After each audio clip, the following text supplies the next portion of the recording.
15व्या Goa police cup football सर्त शेनवारा सुरू जाली। बांबोळे एथलेटिक स्टेडियमार जाल्ले मॅचीत पेंजीम फुटबॉलर्सान सांताक्रूज क्लब ऑफ कावेलोसीक 3 गोलांनी मारले। तिनूय गोल दुसऱ्या हाफात जाले।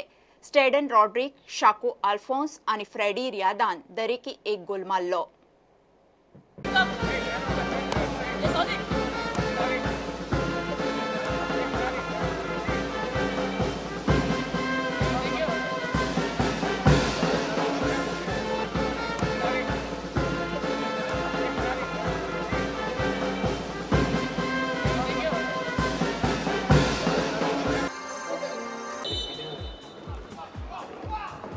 Gilberto Costa, Paulo João, Chandan Gawar.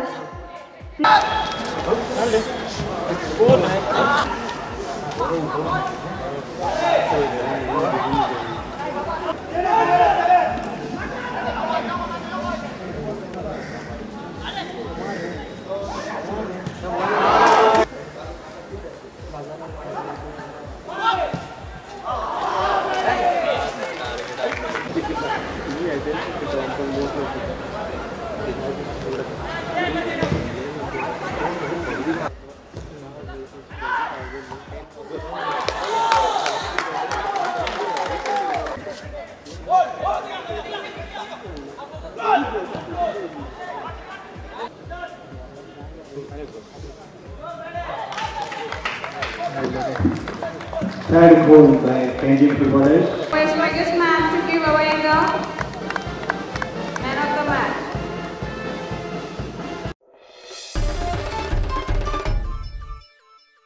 हे बुलेटिन हांगा सोंपता। ह्यो खबरो तुमकां प्रुडंट ॲप, ट्विटर, फेसबुक आणि प्रुडंट वेबसायटीचेर लायव्ह मेळटात। प्रुडंटाक फॉलो करीत रावात। नमस्कार।